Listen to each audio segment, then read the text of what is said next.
नमस्कार मित्रांनो, स्वागत आहे एजीएमपीसी आपल्या युट्यूब चॅनलमध्ये. मित्रांनो, आज आपण 16 मार्च 2026च्या चालू घडामोडींचे प्रश्न आणि उत्तरे पाहणार आहोत. तर मित्रांनो, या व्हिडिओमध्ये आपण त्यासारखे सर्व प्रश्न या व्हिडिओमध्ये आपण पाहणार आहोत. त्यामुळे व्हिडिओला शेवटपर्यंत नक्की पहा. सर्वच्या सर्व प्रश्न हे खूप महत्त्वाचे आहेत. आपण चॅनलवर नवीन असाल तर चॅनल सबस्क्राईब करायला विसरू नका आणि व्हिडिओ आवडल्यास लाईक अँड शेअर नक्की करा आणि व्हिडिओ कसा वाटला हे कमेंटमध्ये नक्की सांगू शकता. चला तर सुरू करूया. पहिला प्रश्न पाहूयात. 2026च्या ऑस्करमध्ये होम बाउंड या भारतीय चित्रपट कोणत्या श्रेणीमध्ये निवडला गेला? आणि त्याचे योग्य उत्तर आहे पर्याय क्रमांक 1 आंतरराष्ट्रीय फीचर फिल्म या श्रेणीमध्ये भारतीय चित्रपट होम बाउंड 2026च्या ऑस्करसाठी मित्रांनो निवडला गेलेला आहे. आता आपण अधिक माहिती जाणून घेऊया. तर मित्रांनो, या वर्षीच्या ऑस्करसाठी म्हणजेच की ऑस्कर 2026 मध्ये सर्वोत्कृष्ट आंतरराष्ट्रीय फीचर फिल्मसाठी होम बाउंड हा भारतीय सिनेमा निवडला गेलेला आहे. आणि मित्रांनो, या फिल्मचे दिग्दर्शक कोण आहेत? तर या फिल्मचे दिग्दर्शक आहेत नीरज घायवाल यांनी हा दिग्दर्शित केलेला फिल्म आहे आणि तो एकमेव भारतीय चित्रपट आहे जो ऑस्करसाठी निवडला गेलेला आहे. आता आपण ऑस्कर बद्दल अधिक माहिती जाणून घेऊया. तर मित्रांनो, हे ऑस्कर पुरस्कार काय आहेत? तर ऑस्कर पुरस्कार हे जगातील चित्रपट क्षेत्रातील सर्वात प्रतिष्ठित आणि जुने सन्मान आहेत मित्रांनो. आणि हे जी सुरुवात कधी झाली? तर याची सुरुवात 1929 पासून सुरू झाली. आणि हा पुरस्कार कोणत्या कोणत्या श्रेणीमध्ये दिला जातो? तर हा पुरस्कार अभिनय, दिग्दर्शन, तांत्रिक उत्कृष्टतेसाठी म्हणजेच की 23+ अशा वेगवेगळ्या श्रेणींमध्ये चित्रपट सृष्टीतील कलाकारांना गोल्डन स्टॅच्यू पुतळा म्हणजेच की सुवर्ण पुतळा देऊन सन्मानित करतात. मित्रांनो, इथं पाहू शकता आपण गोल्डन स्टॅच्यू पुतळा, जो की ऑस्करच्या विजेत्यांना हा पुतळा दिला जातो. आणि मित्रांनो, पहिला अकादमी पुरस्कार सोहळा कधी पार पडला? तर 16 मे 1929 रोजी लॉस एंजेलिसमध्ये पहिला ऑस्कर अकादमी पुरस्कार पार पडला. आणि मित्रांनो, 1983 मध्ये भानू अथय्या म्हणजेच की गांधी चित्रपट या ऑस्कर जिंकणाऱ्या आपल्या पहिल्या भारतीय ठरल्या होत्या. तर भारतीयांना कधी पहिला ऑस्कर मिळाला? तर 1983 मध्ये. कुणाला? तर भानू अथय्या यांना. कोणत्या चित्रपटासाठी? तर गांधी या चित्रपटासाठी. आणि त्यानंतर अलीकडे ऑस्कर कुणाला मिळाला? तर 2023 मध्ये RRR या चित्रपटाच्या नाटू नाटू या गाण्याने सर्वोत्कृष्ट मूळ गाणे आणि द एलिफंट विस्पर्सने सर्वोत्कृष्ट माहितीपट लघुपट ऑस्कर जिंकून इतिहास रचला होता. कधी? 2023 मध्ये. चला तर पुढचा प्रश्न पाहूयात. प्रश्न क्रमांक 2 आहे. केरळ सरकारने रात्री प्रवास करणाऱ्या महिलांच्या सुरक्षिततेसाठी कोणता नवीन उपक्रम सुरू केला आहे? आणि त्याचे योग्य उत्तर आहे पर्याय क्रमांक 2 निर्भया निशा. मित्रांनो, केरळ पोलिसांनी आंतरराष्ट्रीय महिला दिनानिमित्त रात्रीच्या वेळी प्रवास करणाऱ्या महिलांच्या सुरक्षिततेसाठी निर्भया निशा हा विशेष प्रकल्प सुरू केलेला आहे. मित्रांनो, केरळ पोलिसांनी सुरू केलेला हा उपक्रम आहे कोणता? निर्भया निशा.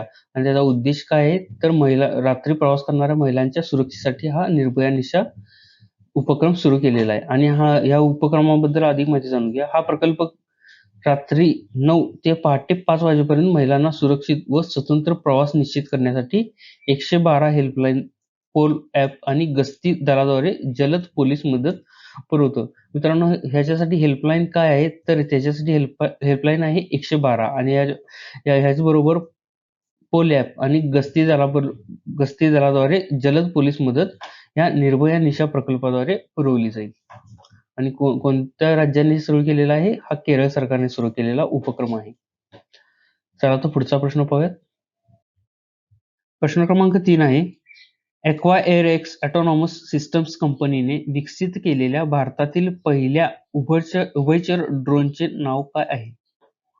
आणि त्याचे योग्य उत्तर आहे पर्याय क्रमांक 1 अवतार. अधिक माहिती जाणून घ्या. मित्रांनो, ॲक्वा एअरएक्स ऑटोनॉमस सिस्टम्स कंपनीने विकसित केलेल्या पहिल्या भारतीय उभयचर ड्रोनचे नाव अवतार आहे मित्रांनो. आणि हा ड्रोन काय करू शकतो? तर हा ड्रोन हवेत उडू शकतो आणि त्याच वेळी पाण्याखाली गोताखोरी करून सागरी देखरेखीचे काम देखील करू शकतो. मित्रांनो, हवेत आणि पाण्यात दोन्ही ठिकाणी राहू शकतो हा, म्हणून ह्याला उभयचर ड्रोन असे म्हणण्यात आलेले आहे. चला तर पुढचा प्रश्न पाहूयात. प्रश्न क्रमांक 4 आहे. अमेरिकेने भारतातील कोणत्या कंपनीसोबत 300 अब्ज डॉलर रिफायनरी कराराची घोषणा केलेली आहे? आणि त्याचे योग्य उत्तर आहे पर्याय क्रमांक 1 रिलायन्स इंडस्ट्रीज. अधिक माहिती जाणून घेऊया. मित्रांनो, अमेरिकेचे राष्ट्राध्यक्ष डोनाल्ड ट्रम्प यांनी भारतातील मुकेश अंबानी यांच्या नेतृत्वाखाली रिलायन्स इंडस्ट्रीज लिमिटेड सोबत किती अब्ज डॉलरचा करार केलेला आहे? तर 300 अब्ज डॉलरचा करार केलेला आहे. आणि म्हणजेच की भारतीय रुपयात पाहिलं गेलं तर 25.35 लाख कोटी रुपयाचा हा करार झालेला आहे. करार करण्याची डोनाल्ड ट्रम्प यांनी घोषणा केलेली आहे मित्रांनो. आणि हा प्रकल्प अमेरिकेच्या टेक्सासमध्ये उभारला जाणार आहे मित्रांनो. आणि जो गेल्या 50 वर्षातील अमेरिकेतील पहिली मोठी नवीन तेल रिफायनरी असेल मित्रांनो ही. चला तर पुढचा प्रश्न पाहूयात. प्रश्न क्रमांक 5 आहे, कोणत्या कंपनीने IIT मुंबई सोबत भागीदारी करून शाश्वतता कौशल्यांसाठी उत्कृष्टता केंद्र स्थापन केले आहे? आणि त्याचे योग्य उत्तर आहे पर्याय क्रमांक 2 हनीवेल. तर मित्रांनो, IIT बॉम्बे आणि हनीवेल यांनी IIT Bombay Honeywell centre of excellence for future skills and इनोव्हेशनची स्थापना करण्यासाठी भागीदारी केलेली आहे मित्रांनो. हनीवेल आणि IIT बॉम्बे यांनी ही भागीदारी केलेली आहे.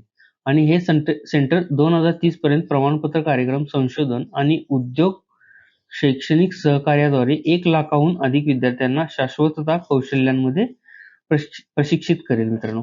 IIT बॉम्बे आणि हनीवेल यांनी ही भागीदारी केलेली आहे. चला तर पुढचा प्रश्न पाहूया.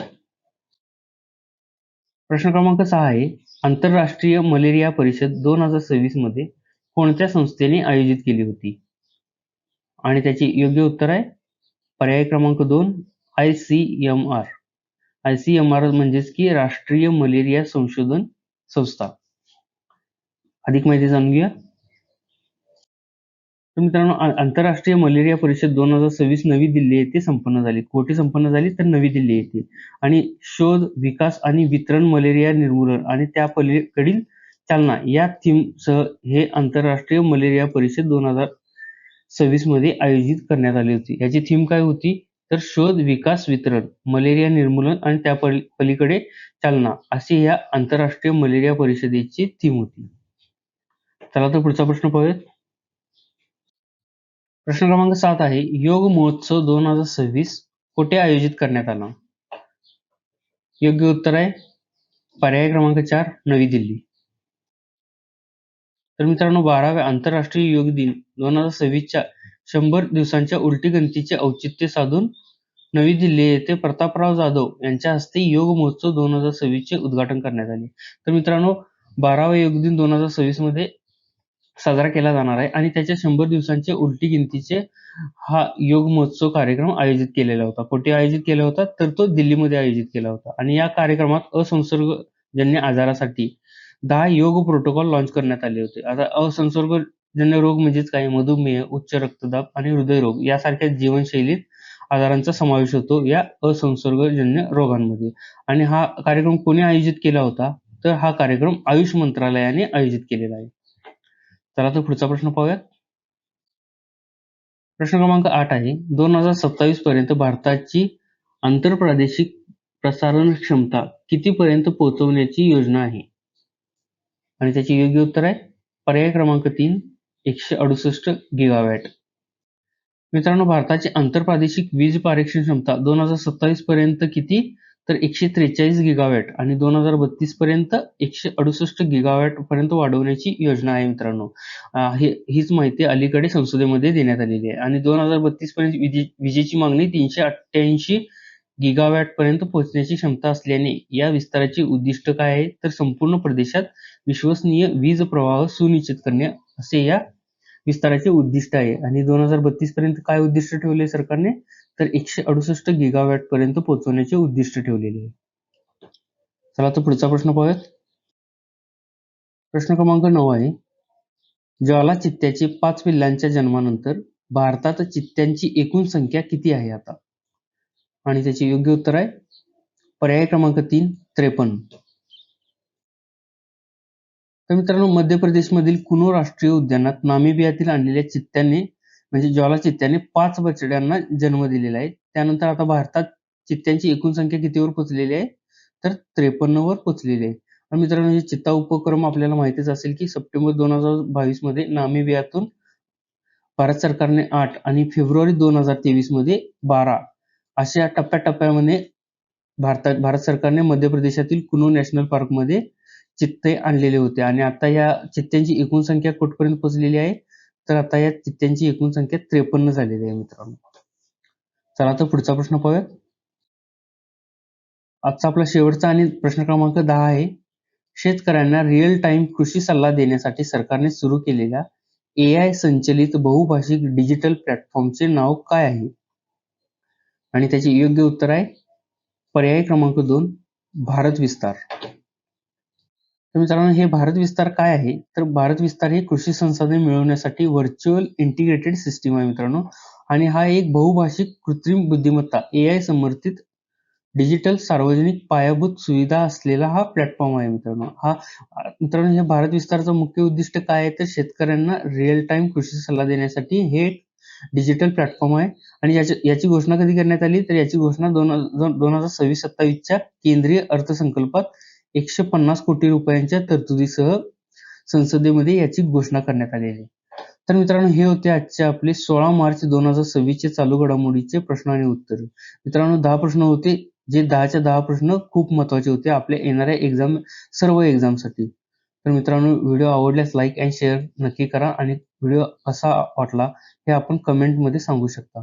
आणि चॅनलवर नवीन असाल तर चॅनल सबस्क्राईब करायला विसरू नका. धन्यवाद.